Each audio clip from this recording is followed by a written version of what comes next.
प्यारे दोस्तों, आज हम आपको एक मुसलमान लड़की के बारे में बताने जा रहे हैं। जब वो तालाब में नहा रही थी तो बहुत सारे गैर मुस्लिम लोग वहाँ इकट्ठा होकर उसे बाहर निकलने का बोलने लगे। लेकिन उसके बाद कुछ ऐसा हुआ जिसे देखकर वहाँ मौजूद सब लोग मुसलमान हो गए। वीडियो शुरू करने से पहले आपसे गुजारिश है कि इस वीडियो को लाइक ज़रूर करें और हमारे चैनल को सब्सक्राइब कर लें। तो चलिए वीडियो शुरू करते हैं। दोस्तों, कई साल पहले की बात है।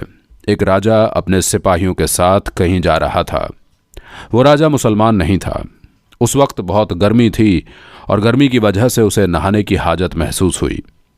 तो वो करीब के ही तालाब पर नहाने पहुंच गया। वहां जाकर क्या देखता है कि तालाब में पहले से ही कुछ लड़कियां नहा रही थीं, क्योंकि वो तालाब लड़कियों के नहाने के लिए ही था। लड़कियों ने जब राजा को तालाब के पास आते देखा तो फौरन ही तालाब से बाहर निकल गईं। लेकिन एक लड़की तालाब में बैठी रही। राजा ने उस लड़की से पूछा, तुम क्यों नहीं निकली? लड़की ने घबराते हुए कहा, यह जगह लड़कियों के नहाने की है और इस वक्त मेरा लिबास ऐसा नहीं है कि मैं किसी गैर मर्द के सामने आऊं। लड़की के मुंह से ये बात सुनकर राजा की शैतानी हवस जाग उठी और उसने कहा, मैं राजा होने के नाते तुम्हें हुक्म देता हूं कि ऐसे ही तालाब से बाहर आ जाओ। मैं तुम्हें देखना चाहता हूं।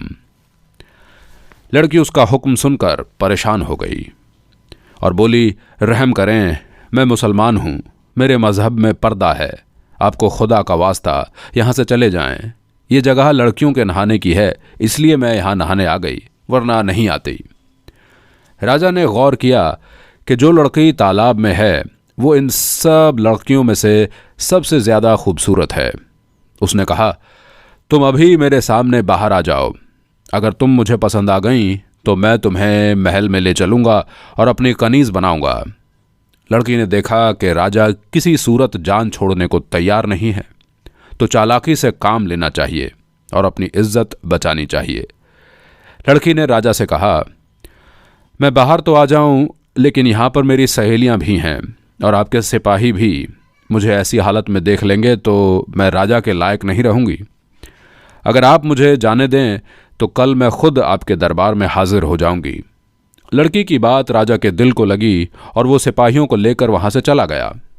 अगले दिन राजा बेताबी से उसका इंतजार करता रहा, लेकिन वो लड़की दरबार में ना आई। तो जालिम राजा ने सिपाहियों को भेजा कि उसके घर का पता करो और उसको मेरा पैगाम दो कि राजा तुम्हें दरबार में बुला रहा है।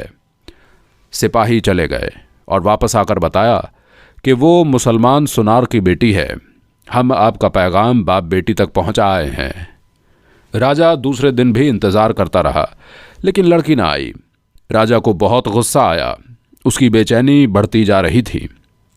अगले दिन जालिम राजा ने सिपाहियों को हुक्म दिया कि जाओ उन दोनों बाप बेटी को गिरफ्तार करके मेरे सामने हाजिर करो।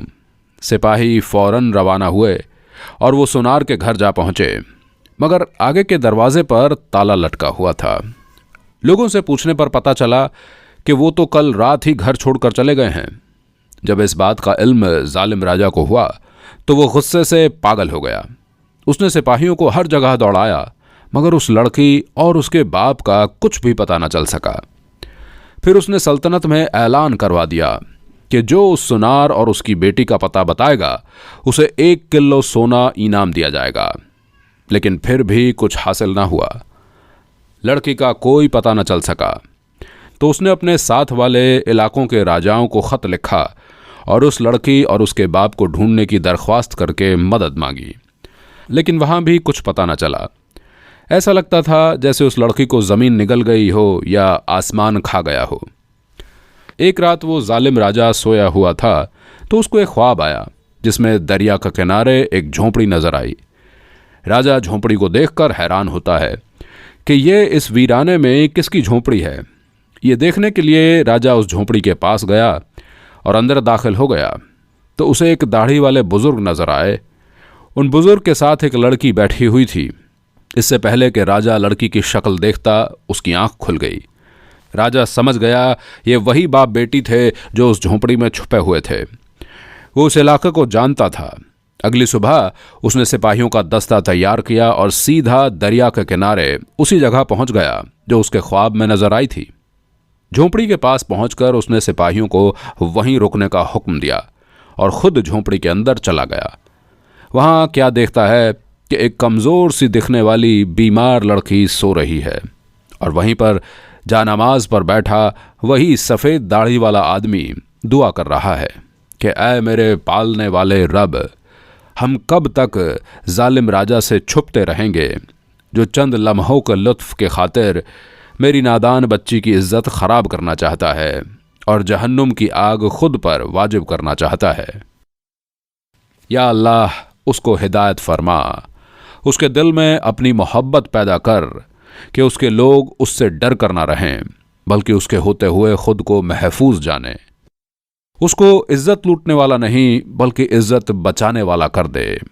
या अल्लाह, तेरे इख्तियार में तो पूरी कायनात है, तू दिलों को फेरना जानता है। या अल्लाह, उसको हिदायत फरमा, उसके दिल में अपनी मोहब्बत पैदा कर कि उसके लोग उससे डर कर ना रहें बल्कि उसके होते हुए खुद को महफूज जाने। उसको इज्जत लूटने वाला नहीं बल्कि इज्जत बचाने वाला कर दे। या अल्लाह, तेरे इख्तियार में तो पूरी कायनात है, तू दिलों को फेरना जानता है। राजा समझ गया कि यह वही लड़की है जिसे वो तलाश करते हुए यहाँ तक आया है, लेकिन वो कमज़ोर और बीमार नज़र आ रही थी और उसके बाप के अल्फाज सुनकर वो खुद पर काबू न रख पाया और उसके बाप के पास बैठकर रो रो कर माफ़ी मांगने लगा कि मेरी वजह से आप पर इतनी मुसीबतें और तकलीफ़ें आई हैं। अगर आपको ये वीडियो पसंद आ रही है तो इसको लाइक करते रहें। मेरी आंखें खुल गई हैं, मुझे माफ़ कर दें। फिर बादशाह ने उन दोनों को पूरे एजाज़ और इज़्ज़त के साथ महल में बुलाया और लड़की के बाप से कहा, मैं ऐलान करता हूँ कि मैं अल्लाह और उसके रसूल सल्लल्लाहु अलैहि वसल्लम पर ईमान लाया और मुसलमान हुआ, और अब अगर आप इजाज़त दें तो मैं आपकी बेटी से निकाह करके इसे अपनी बीवी बनाना चाहता हूँ। बाप ने बेटी की रजामंदी जानकर उसकी शादी उस बादशाह से करा दी। बादशाह ने उस लड़की को अपनी बेगम बना लिया और बाद में उसकी गैर मुस्लिम रियासत हो गई और बहुत सारे लोग मुसलमान हुए। सुभान अल्लाह। दोस्तों, आप इस वाक़े के बारे में क्या राय रखते हैं? कमेंट बॉक्स में ज़रूर बताएं।